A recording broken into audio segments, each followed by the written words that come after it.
It's a podcast, and it's happening now, Jonathan. This is it. We're doing this. Are we doing this? We're doing this. Are we doing this? Okay, I have this document open. Well, actually, that you've started the thing. Oh shit, you did. I did. Okay. We got to put you under pressure.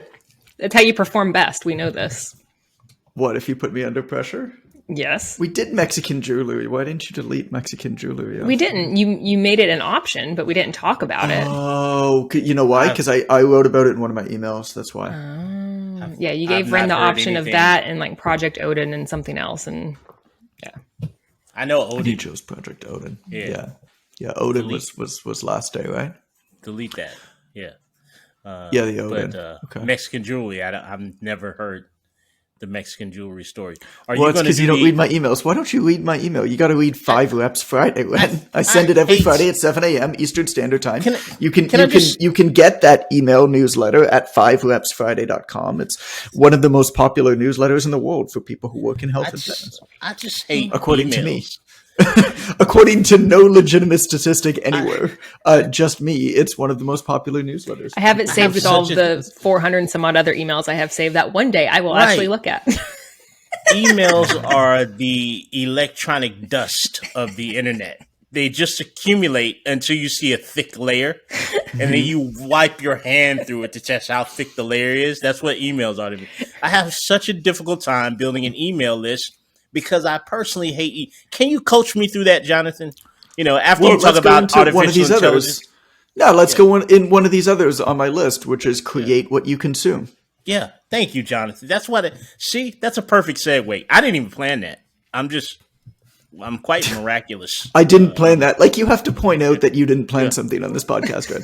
Doesn't that mean that you planned it? If you point out that I didn't plan that, by the way. No, I didn't plan that. This totally happened by accident. It's like all of these like TikToks and videos and stuff like that, where people like pretend that they just happened upon this amazing thing, or any of these. What are they? You ever see any of these like gold digger pranks? They always pop up on my feed.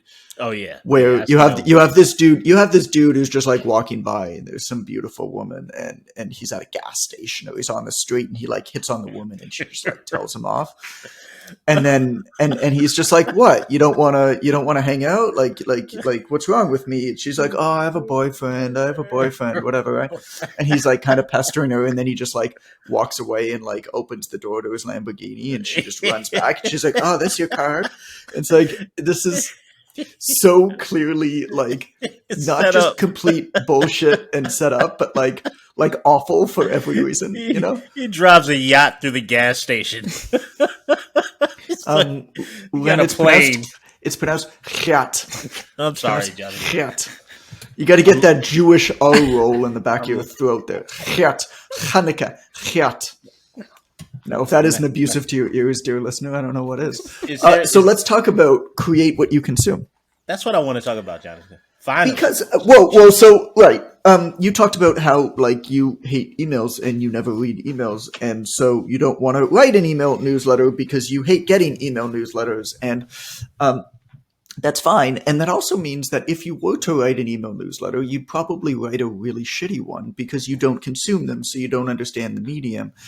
And there are so many ways to build an audience. There's so many ways to market yourself. There's so many ways to generate business. You don't have to do any one specific way, even if that way is the best way to build an audience. That's just like, first of all, that's not true because that doesn't exist. But like, even if we pretended that existed, that there was a capital B best way to build an audience. Right. The truth is that there are other ways that are just as good or good enough to also build an audience or generate business for. And it doesn't necessarily have to be something that you don't like to consume. I think that TikTok in every way, shape, and form is evil. And so I don't consume TikTok. I actually saw TikTok once because a media manager who no longer works with me was posting my stuff on there, and she was in my office with me, and she's like, oh yeah, this is what your TikTok account looks like. Look, you have a video going viral. And I'm like, this is stupid.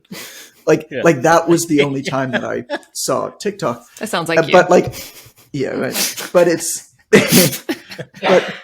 but it's one of those, it's like the thing is so addictive. I mean, irrelevant of like the Chinese clearly using this to data mine like everybody else in the world. The thing is just so addictive and so like abusive to like your mind and your energy, and it just like plays with your physiology. I mean, it's pure just dopamine dependence. Like that's all it is. It's like ping, dopamine, ping, dopamine. Oh, look, nucleus accumbens in my brain. Oh, do you want to shoot some dopamine throughout my body? Ooh, look, another thing. Ping, right? And then you go for the rest of your day and everything seems bland and gray because all of your dopamine has been ripped out of your brain by this dumb app on your phone. And so I don't like to consume it. The same type of thing. A lot of the time, what I'll do is I'll actually put my phone on grayscale, on black and white mode. Mm-hmm. And I do that because if you've ever actually gone through Instagram on black and white, it's a terrible experience. Like, it's not interesting at all. And I feel like we almost need to like hack our devices to make them like less fun. And so anyway, down to this, like, and nothing against you if you like TikTok, totally fine. Like, but you're probably not going to create well for it if you never use it. If you're the type of person, I mean, I get these messages every single day, multiple times a day. I hate social media, but I feel like I need to do it. So I'm posting on Instagram. And why aren't I building a following? It's like, because A, you hate it. B, right. You're never on it. C, you're begrudgingly creating content for it. And that content, as a result, is shit. And also, you were never on it to network and build community on it. You would be way better off creating what you consume, and that might mean nothing on the internet. That might mean you're... What was I going to say, Ryan? I thought you were going to say table dancing. You'd be far better off feeling, table dancing. I'm already feeling like I'm starting to have to go pee. We planted... Do I have a water effect? So it begins. We got to reset the time of this podcast recording, Jonathan, because it's right in the middle of potty time for you. I know. I did a 2-hour show with somebody one time in person, and Jeremy Scott, he's out in Arizona. He's a great dude, and it was a great episode. In-person podcasts are definitely better than remote podcasts. As much as I love you guys, this show would be way better if we were in person. But it was 2 hours, and afterwards I just looked at him like, "How bad do you have to pee?" He's like, "So bad." Like, I don't know how people do it otherwise. I think the best when I have to pee, so I'm in a constant state of needing to pee. Isn't there scientific research about that? Like, if you have to make a decision, is to put yourself in a position where like you really have to pee, and it forces you to make a decision. Really? Yeah, I'll have to see if I can find it. Well, one of the things, one way to like force yourself to do the work is to bring your computer with like half battery to a coffee shop and not to bring your computer charger. Yep. Because you will never be more efficient and stressed. Then you will never get more done, and you will never be more efficient than you are when your computer has 10% battery life and you don't have your charger. It's stressing me out just thinking about that. Yeah, I was about to say Amber's cortisol level shot through the roof when you said that. Mm-hmm. Oh, Jonathan, I've still not learned anything about my shitty email. Could you please continue? You're so distractible. I don't have a lot of complaints in life, but if I have one complaint, it's the distractibility of Jonathan Goodman. I mean, I need to edit this after and piece together one concurrent thought from John because he's interrupted. His own pee disrupts his thought process. You think there's any editing and post-production done in the show? That's funny. That's cute. That's cute. You think that way. Really I don't even think this was recorded. But there's a lot of shows. There's a lot of shows where audio production engineers like remove like the ums and ahs and likes, and it's like, wow, those people are really eloquent, but like they're not. It's just this audio engineer. You should see these tracks of audio as they're removing them. It's really quite impressive. Yeah. So none of that. So we say like and and ah, and there's breaks into sixth subject today. Create what you consume, dude. It's in the name. Like, what do you want me to explain? So now I'm the dummy here. Is that what you're saying? So I'm the stupid guy. Like if you like, so obvious example, Mr. Beast on YouTube, one of the most famous YouTubers in the world, like by far the most like successful YouTuber in the world, but one of the most famous YouTubers in the world, is obsessed with YouTube. He knows nothing about movies. Like his entire life from when he was, I don't remember what it was, like 12. You can listen to his interviews. His interview on the Joe Rogan podcast was fascinating. And because A, like he's a fascinating guy and what he's doing is fascinating, but B, like he would, if YouTube didn't exist, he would probably be like a crack addict on the street right now. Like it's just, this is what people don't understand about people who do like great things, is that they're by definition outliers and like weird and like this is not like that they're bad. They just, they are able to set themselves apart in this unbelievable way and succeed and step above because they are just so different from the rest of the world. And most of the time, people who are so different from the rest of the world and weird are just like weird and don't exist in the world. But occasionally their weirdness, for whatever reason, in that like timeline of society is like exactly what's necessary. And then we celebrate that person. But that same person, if they were born a few years before or after, would be like shoved aside by society. I mean, I think about even what I do.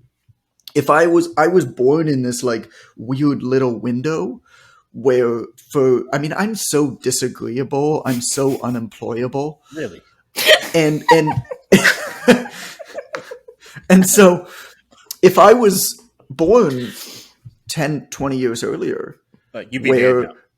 I would be like in a miserable middle management position somewhere doing a shitty job. Yeah. And nobody would like me and I would keep getting fired. I mean, that's what my life would be like. So I think we have to appreciate just how much luck is involved when we see these like great people. It's not to say that we shouldn't celebrate them or learn from them, but like there's a lot of people like Mr. Beast or whatever it is that are very much shunned aside by society. And anyway, but Mr. Beast, like from when he was 12, was so obsessed with YouTube. He had nothing to talk about with any of his friends. He never saw any TV. He never saw any movies. Everything that he ever watched was YouTube. He eventually found a group of 4 people, and all that they did was they sat on Skype for 10 hours a day and watched YouTube together and dissected it. He did that for a decade. Right? He was so obsessed with consuming YouTube that he began to really figure out how to create for YouTube. When I was thinking about doing this kind of stuff and like this kind of like omnipresence stuff with social media and with content, it's like, okay, well, kind of needs to start somewhere, and then you can like spread your seed across the internet. Yeah. But, and so basically a 12-year-old boy. It's appropriate here in this format, though. He said seed. He said spread your seed. Semen. And so, Giggity. Giggity. Eggplant emoji. And so, when you do that, yes, Jonathan, tell us about what you do when you spread your seed. Wow. Go on. So I started like beginning to create for YouTube a little bit, like got a nice camera, which I'm clearly not using now because I still don't know how to use it, and like filmed professional videos, and we were going to do it on YouTube, and I started writing scripts, and then I took a kind of a step back, and I'm just like, I never watch YouTube. How the hell do I expect to compete with people who are obsessed with this platform, who grew up with this platform, who don't watch TV, who watch all of their TV on YouTube, who create for it? And I have never once in my life sat down and watched YouTube. Never. Not once. How the hell could I ever expect to create for that platform? It makes no sense. So even though I see a tremendous amount of opportunity for YouTube, doesn't mean I'm not going to put stuff on it, but I could never reasonably expect to do really well on that platform unless I consume that platform. And so this is the entire idea behind create and consume. Again, when I didn't need to say any of this, dude, it's in the name. but we got to get to hear you say some fun things in the process, so it was worth it. But if you really enjoy something, like spreading your consuming that thing, you probably inherently. What are we talking about? The Kevin Durant, the Kevin Durant school of podcasting? Is that what we're talking about now? Oh, we're talking about spreading your seed, Jonathan. If you do something you love, like spreading your seed. Yeah, you want to do something you love, like spreading your seed. We're going, I think that's where you're going. Like the basketball player approach to podcasting. Like, we're just spreading our seed. Yeah, that's exactly right. That's exactly right. That's exactly right. So I get it now, Jonathan. After you allowed the deeper explanation of create what you consume, there's two ways that you can study something. There's two ways that you can become great at something. One is active study, where you're actively looking at something, trying to break down what it works, what it doesn't work, talking to people who have done that thing for more than you, standing on the shoulder of giants, learning from them, hiring mentors, hiring coaches. That's very, very important. The other part of it, I think, though, is understated a lot of the time, which is if you consume something for a long period of time, you take for granted just how much intuitively you understand about that thing. Mm-hmm. And I think that that's a very important aspect above it. It's this feeling that you get. It's why a lot of the time when companies are taken over, there will be like a founder of a company, for example, who founds this company, and they're just like special, right? They build this company around themselves. It's all customer first. It's customer focused, and they build this beautiful thing. And then they sell their company and they leave. And all of a sudden you need 15 data analysts to replace that one person. Right. It's because that one person has 20 or 30 years of being in the dirt, in the shit, 24/7, talking to people, listening. They can't possibly pick up that knowledge and that experience and give it to somebody else. They can try, but nobody is going to get that intuitive, just, this is my gut feeling around a thing. How many times, Amber, have we had that experience with you and I, where you and I mean, both of us, not just me, like you too, we'll just be like, this is like we can't even explain why it should be this way or why people think this way, but it's like, no, like this is the angle, right?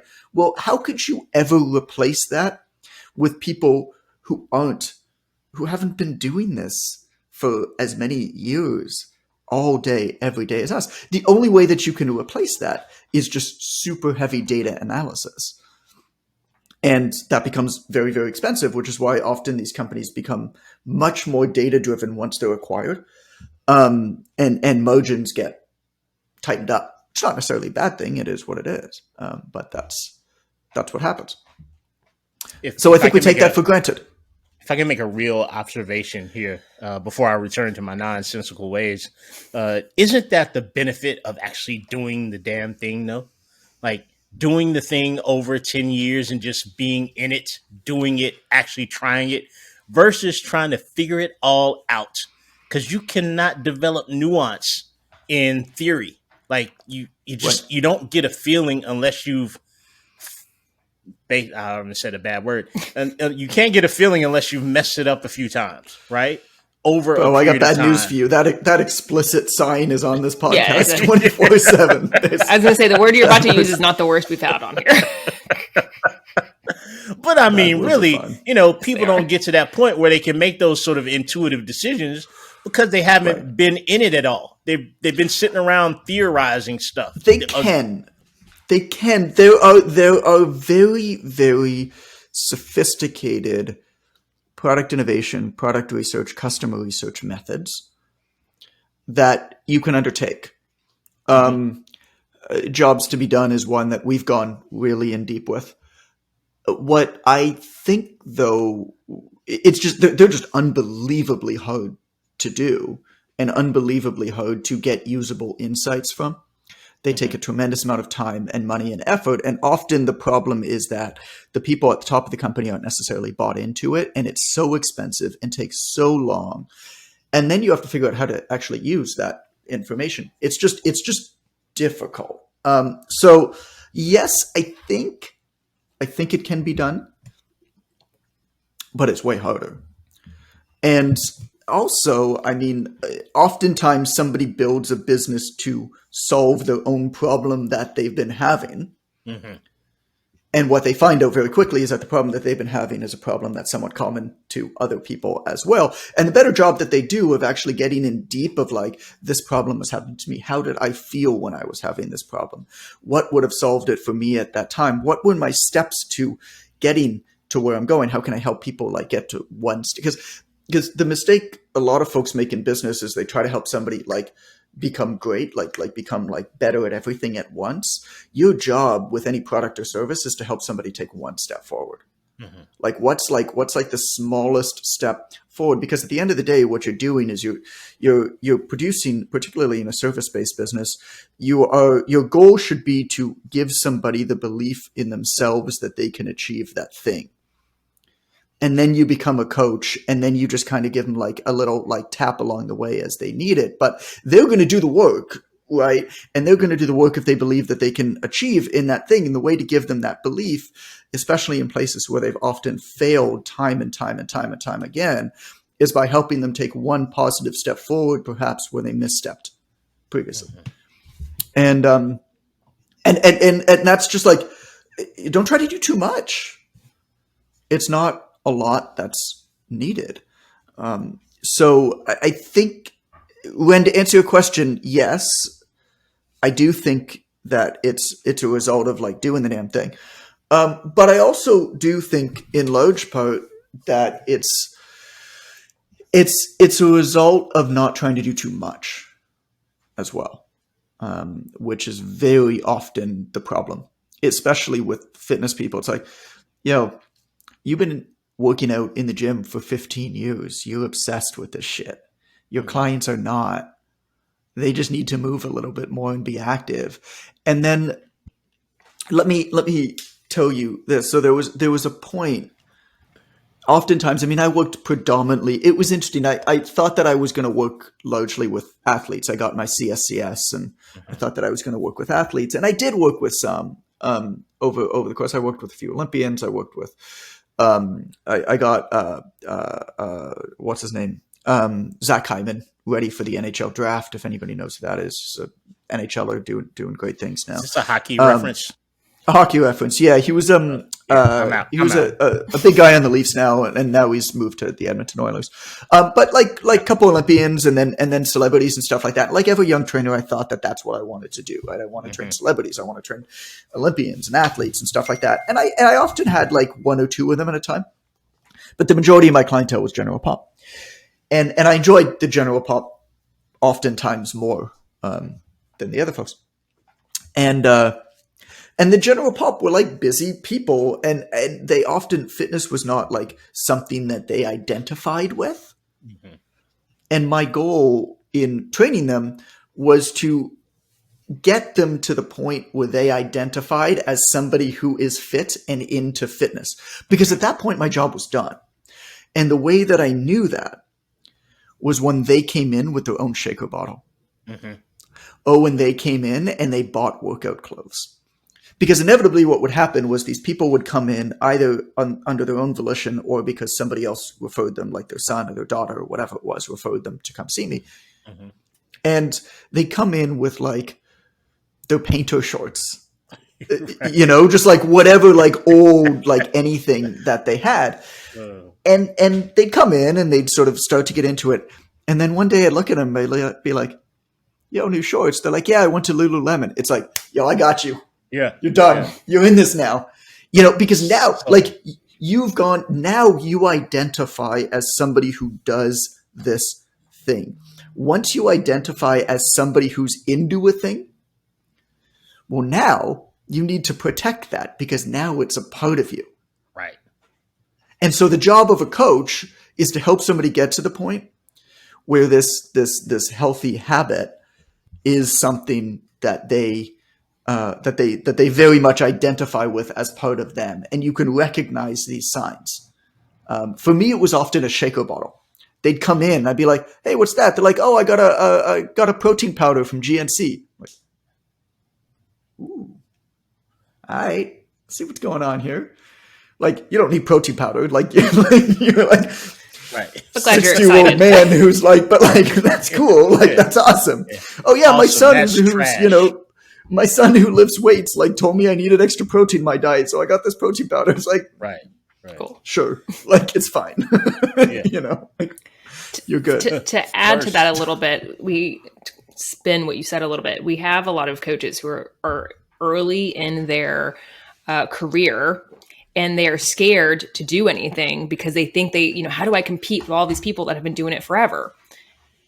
It doesn't matter, because these people aren't trying to get to that. They're just trying to get a little bit better. You're ahead of where most people are. So you don't have to be 20 steps ahead of where you are now. You are perfect where you are now, and you help people that need to get to where you are. And so that should help alleviate some of the stress of like, well, there's so many other people that have been doing this longer or are better than me or whatever. Doesn't matter. Yeah, exactly. You gotta pull like the teacher. I mean, my brother's a high school math teacher. He's like, bro, you just gotta be one lesson in front of the kids. Right. Like, that's all you gotta be. It's But the it's precision true. nutrition running from the bear analogy, where I they don't tell know you what that that if is. it, oh, you never heard this? I've never actually studied the precision nutrition That's all stuff. I just like, I'm familiar with it. Yeah, I and like. obviously JB and I I like have to been friends for call. a long time. I like to call Berardi the good John when I'm not with you, John. Any case, so what they teach is that if you're camping with your friends, a bear gets loose, ravaging the camp. You don't have to try to outrun the bear. You only need to outrun your slowest friend. That's their way of saying being, a 1% better, or like you said, being one lesson ahead of the kids. That's plenty, man.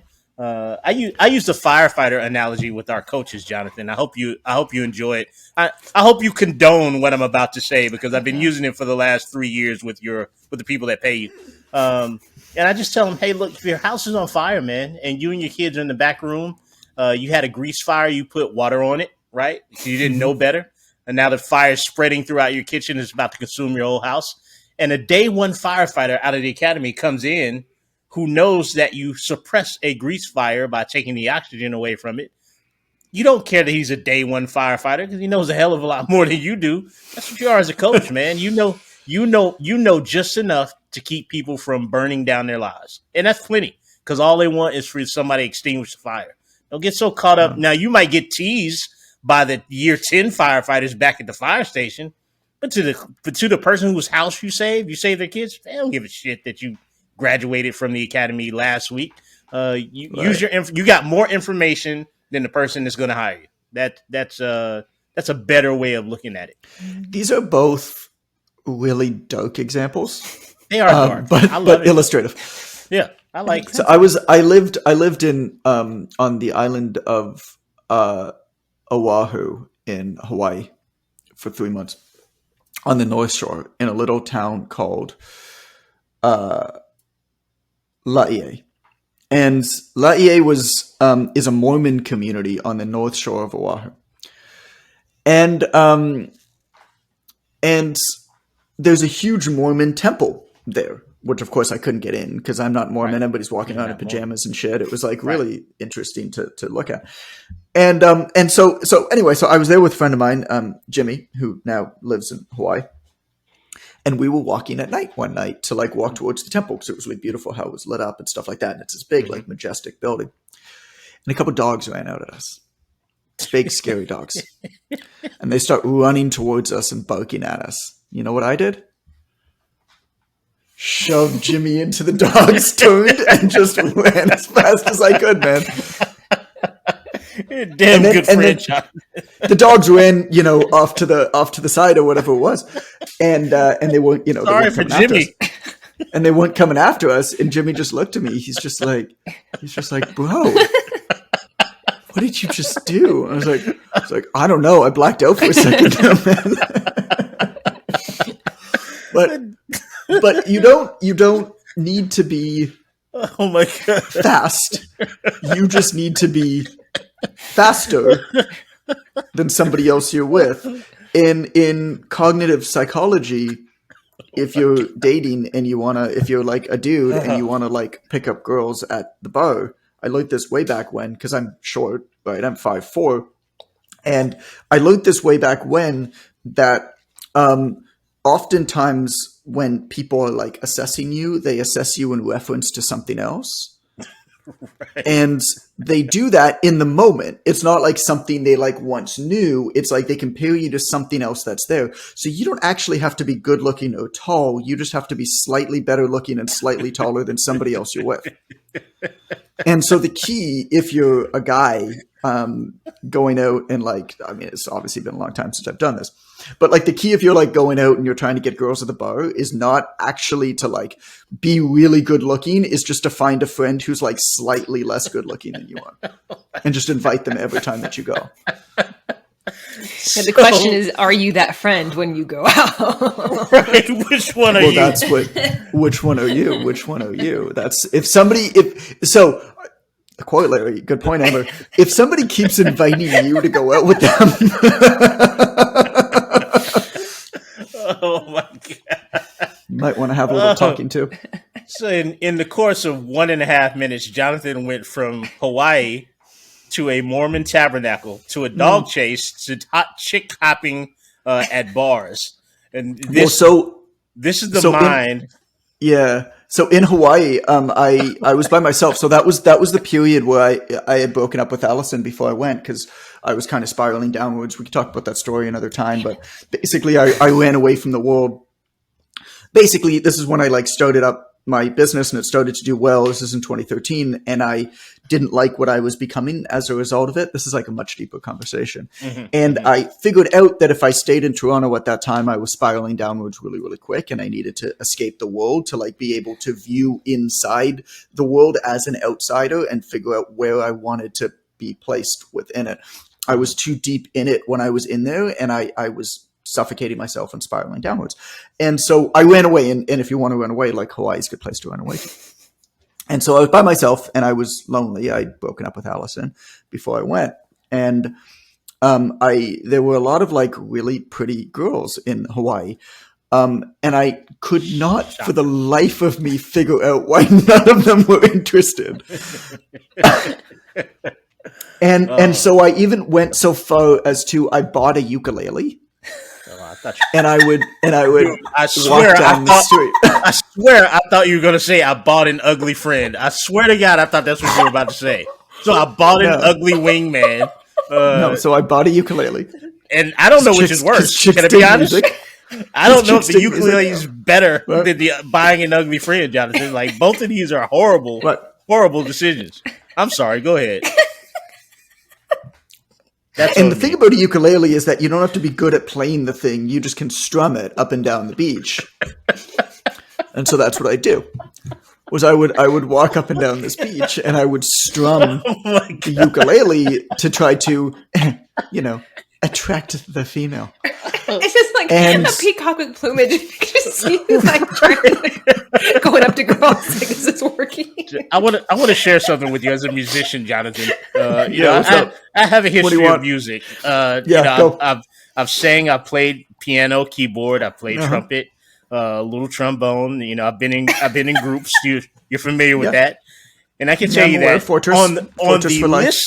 on the list of instruments, from super sexy to institutional incarceration. Where does trombone sit?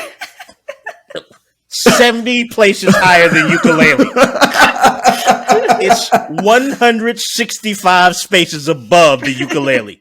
Amber, as the resident feminina, if there was a dude walking down the beach, and there wasn't another dude to compare them to that was slightly less good looking, but instead they had an instrument. Okay, dude number one has a ukulele and is strumming. Right. Dude number two has a trombone and is. Which one would you be like? First if of all, I had to choose one, I'm going to go with you. Don't answer that, Amber. The trombone is not. Trombone is not a beach instrument. I can't answer because it wouldn't be appropriate anyway. There's just spit trombone. There's just spit flying everywhere. You're like puckering your duck lips, like trying to. I know, but that's a good indication of some other things that might make me choose trombone. I tell you what. This is what they say in band in band situations, Jonathan. I'm What giving you. happens in I'm giving you. Bandcamp stays at Bandcamp. Yeah, I'm giving you the insight. Yeah, let's hear it. Brass players are good with their lips, good with their tongue, and got good it, with sure. their hands. And they do not say that about ukulele players. You know what they say about ukulele players? Nothing. They say that man should play a brass instrument. There's no. What's the word I want to? There's no love-making skill set derived from ukulele playing, Jonathan. There just isn't. It's not a sec. And trombones is out of place at the beach. I'll give you that. But ukulele is out of place everywhere, Jonathan. Can I finish my story? I'm sorry. Go ahead. I never know when they're finished because they just transition into other stories. I'm sorry. Go ahead. We should have you do the questionnaire for ADHD with me as a thought. Right. So I'm walking down the beach with a ukulele. And there's a whole bunch of pretty girls on the beach. And I'm strumming the ukulele. No shirt on, walking down the beach. We have a And picture nobody we would need to ever- put on for that. We have your picture being shirtless. We need to put that in the podcast. Oh. And nobody would ever say hi. And so I ended up saying hello to Oh my gosh. somebody on the beach one day. And we started talking, and she was very, very nice. And I thought that she was interested. Because I had a ukulele. How could she not be? And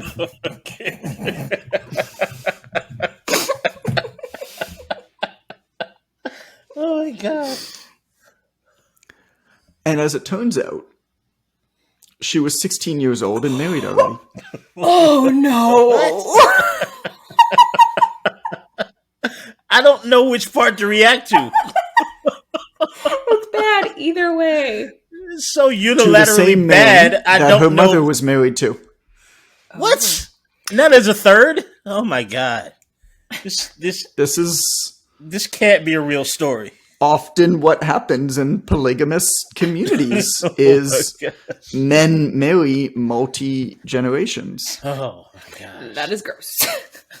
It's just too Not the bad. poly So I part, don't but think. So I don't think the problem was the ukulele. Can we just?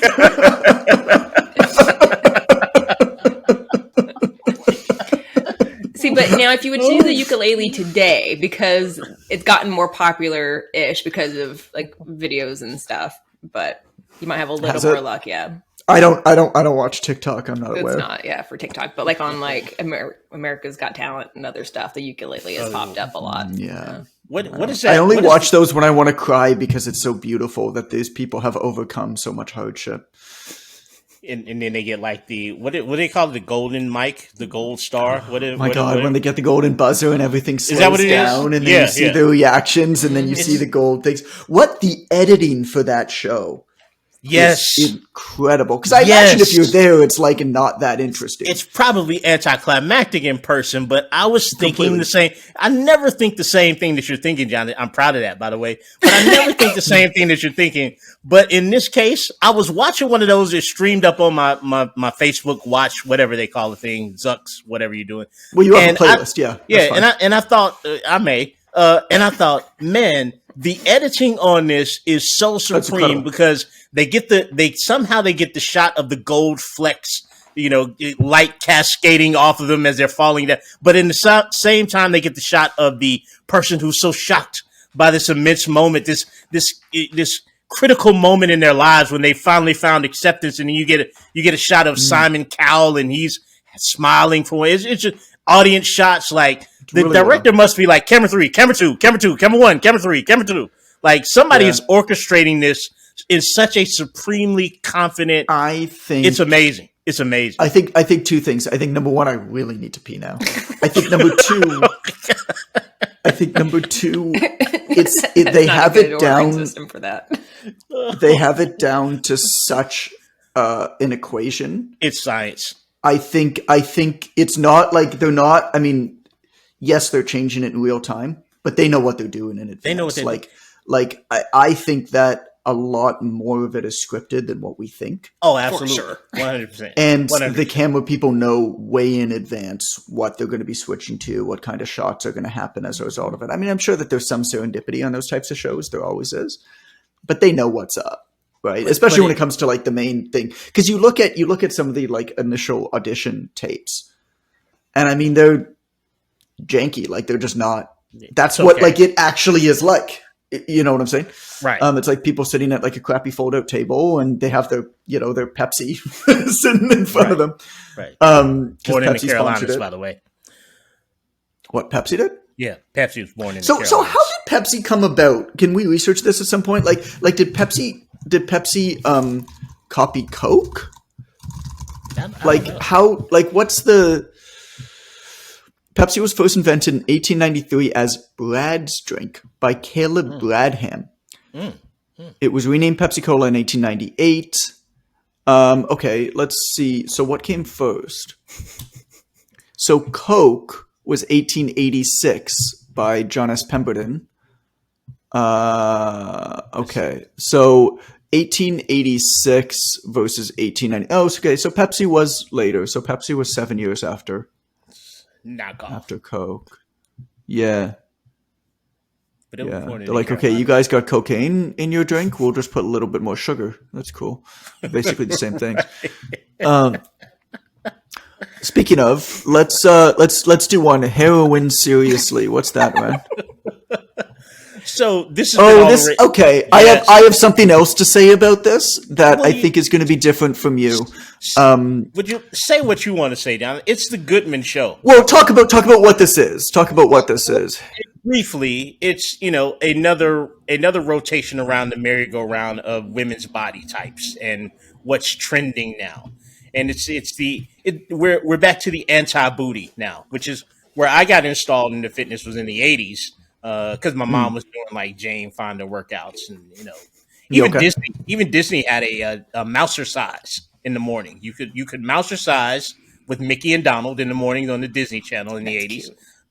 So everybody, Thin was in. Special K cereal, Tab Cola. Research Thin Tab was in. So no butts. Okay. Yeah, no so butts. Now and then people wanted butts, and now people don't want a butt. Now we got butts. I don't pay attention to any of this. The minute that somebody puts a video out that says this is why this is problematic, I generally just ignore it. Right. Well, for me, I work with women exclusively, and this is the minefield, the disastrous minefield of fuckery that women have to go through is that your body's in and out like your clothes, right? No, it's bell bottoms this season. Oh, and butts. And next season, it's going to be straight leg jeans, but no butts, but breasts. And women get really caught up in this. But I'm interested to hear your thoughts about it, Jonathan, because I know it's the opposite of what I'm thinking. Yeah, I'm thinking from a compassionate perspective how it affects humans. And so I have no opinion on the butts, not butts. Whatever is going on, I saw a couple people put videos talking about how this thing is problematic, and I mean, it's just not an arena that I play in. It's just not like it's not that I like disagree with it or agree with it. I just don't think about it. And a lot of it, I get it. I actually so when we were doing a trek through the mountains in Albania, Allison and I wrote one morning outside like a goat herding house that we were staying in. I wrote in my journal this piece of writing that's one of my favorite pieces of writing, which was a reflection on how much, how that was the first time that I ever thought about just how many things I don't think about, and how much more blissful life is that there's so many of these things that I don't think about. And so it's not that like I think that they're like inherently bad or like good or whatever. I just like I quite literally just don't think about it. Like it just doesn't exist in my universe. What I do think about with this kind of stuff though is how much whenever anything like this happens, people who don't take any action or don't really care about these types of things at any other time understand that this is a way to basically like get attention towards them. Yes. And they use these things and pretend to care about it. And there are certain people, and I won't name any names, but there are certain people who just seem to give a shit really deeply about whatever is hot in the media that day. Right. And it just switches. And it's like, you're just fucking influence hopping. And it's so obvious. And there's no way that you care about all of these things as much as you do, because you do nothing about any of them. when they're not hot in the media getting attention. Right. It's only when they're hot in the media getting attention, when you think that they can improve your platform, that all of a sudden you give a shit about them and put these heartfelt messages. And it's like, you do that one time, it's good, but you do that over and over and over again, I call bullshit. Right. That's so interesting, because these are constant messages for me, right? Like, I'm always talking about the intersection of diet culture and sort of like North American westernized society, womanhood, and patriarchy. Like, this is all my content all rolled up into one. It's like all my content came to one point of incredible stupidity in one article headline. And I actually read the article again. That's something else, Jonathan, that you can probably draws your ire, is that people will just comment off the headline. They don't even read the shit. I don't think I've ever, well, to be fair, I mean, the article was in the New York Post, so like, right, exactly. I don't think you needed to read the article. I don't think I've ever read an article from the New York Post, in all fairness. When I see a clickbaity headline, I get really curious about what the actual. But this was in like the Washington Post or something, wasn't it? Like, wasn't this in like a legitimate newspaper? Oh yeah, it's traveled more than one place, and of course now, like you said, because the incident holds influence, other publications are going to provide commentary on it to ride the influence. Right? They gotta get a little piece. Like, you got a nice fresh pizza here. Let me get a slice of that, New York Post. Can I get a slice? Let me get a slice. So what are they even talking about? I mean, what are the name of it is heroin chic? Yes. Is that how you pronounce it? Is it chic or chic? Chic? It's chick? Is it chick? Chic or chic? Sleek. Yeah. That's what it is. Yeah. And what they're talking about is it's the constant rotating wheel of what stupid people in society think is acceptable in terms of the physicality of womanhood and how it rotates.